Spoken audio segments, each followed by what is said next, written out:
The hidden recycling industry is so powerful that Sweden imports thousands of tons of trash from Norway, the UK, and Italy. Almost every major city in Japan use it for electricity. The UAE Sharjah has poured close to $1 billion into it. Today, we're breaking down the real economics of recycling and waste, the money, the geopolitics, and the science hiding inside your curbside bin. $410 billion. That's roughly the size of the global recycling and waste management industry. For context, that's about the same size as the entire GDP of South Africa. And it's growing fast every year. But here's the part that trips most people up. When you picture recycling, you probably picture one thing, that little triangle of arrows stamped on the bottom of a plastic bottle. The symbol that says, hey, this could be recycled. Notice I said could, because here's the dirty secret of the recycling industry. Not everything with that symbol actually gets recycled. In fact, of all the plastic ever produced on Earth, only about 9% has ever been recycled. 9%. So where does the other 91% go? Landfills, oceans, incinerators, your future grandchildren's problem. But here's where it gets interesting. Because for certain materials, aluminum, cardboard, specific plastics, steel, recycling isn't just an environmental feel-good exercise. It is a serious business with serious money attached to it. The same forces that make Sweden import trash and Sharjah spend $1 billion chasing zero landfill. And that changes everything. Let's talk about the part of recycling nobody puts in the pamphlets at school: commodity markets.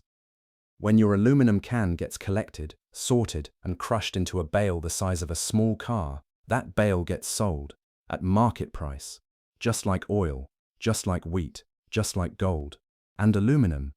Aluminum is basically liquid money in this industry.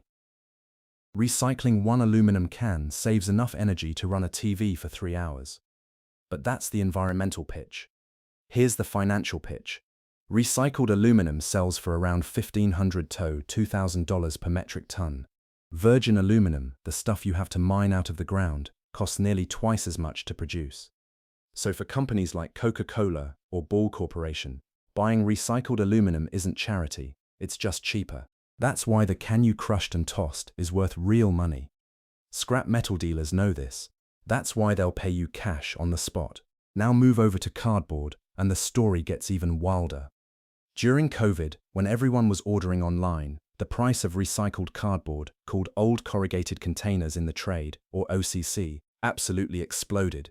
Because every Amazon box you got needed to become another Amazon box. At peak demand, OCC was selling for over $100 per ton.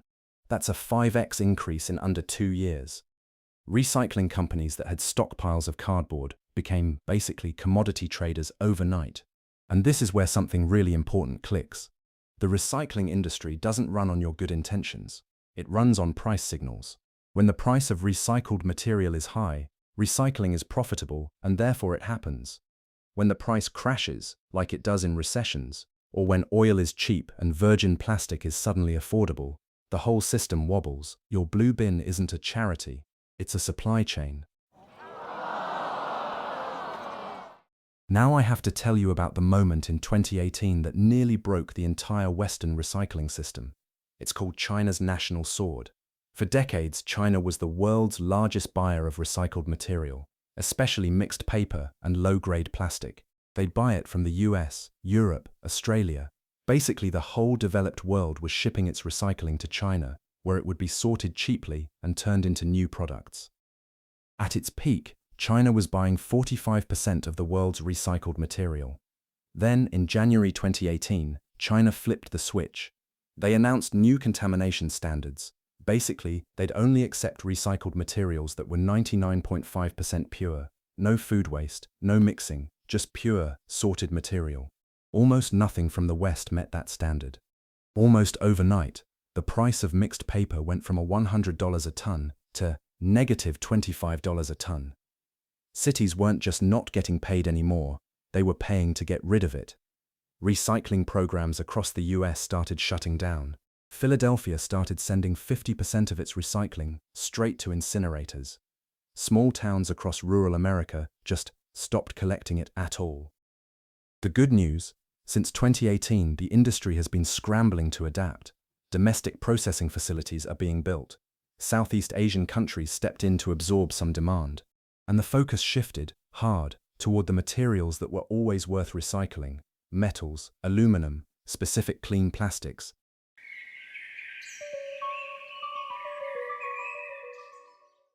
When your recycling truck dumps its load at a materials recovery facility, or MRF, which everyone in the industry pronounces MRF, what happens next is genuinely kind of amazing. Because sorting recycling used to be done almost entirely by hand. Rows and rows of workers standing at conveyor belts, picking out plastics, paper, glass, metal, 8 hours a day, as fast as humanly possible. It was exhausting, dangerous, and expensive. Now it looks like a sci-fi movie. Modern MRFs use a combination of conveyor speeds, magnets, air jets, near-infrared sensors, and increasingly, AI-powered robotic arms that can identify and sort items faster than any human. One robot made by a company called AMP Robotics can make up to 80 picks per minute and get smarter over time. And the whole facility is run by software that's constantly optimizing, tracking commodity prices in real time, and adjusting which materials to prioritize based on what the market will pay that day. That empty Sprite isn't just getting recycled, it's getting traded.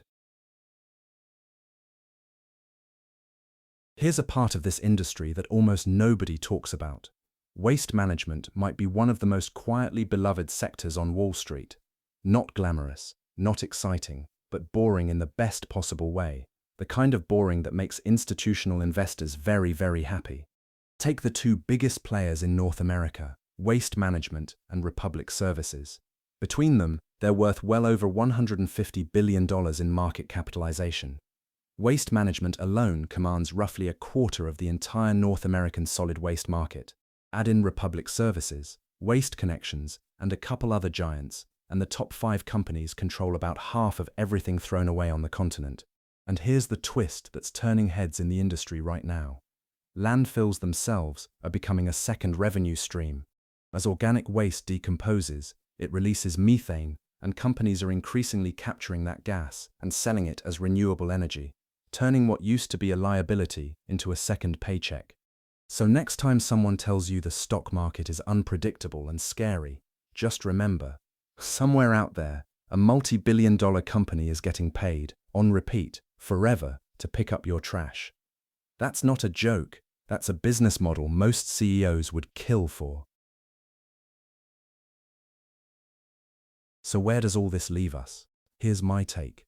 The recycling industry is at a turning point. The old system, where the developed world shipped its mixed recycling to China, crossed its fingers and called it a day, is dead. And honestly, good riddance.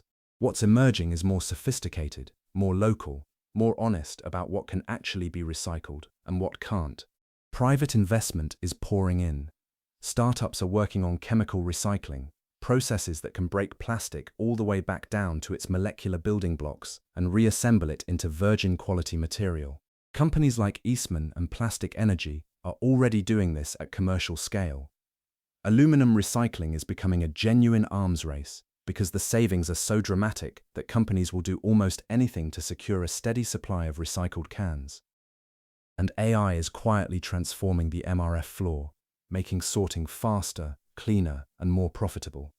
The truth is, we always knew recycling should work. The economics just hadn't caught up with the idealism. That gap is closing. A $410 billion industry, built on the stuff you almost threw away.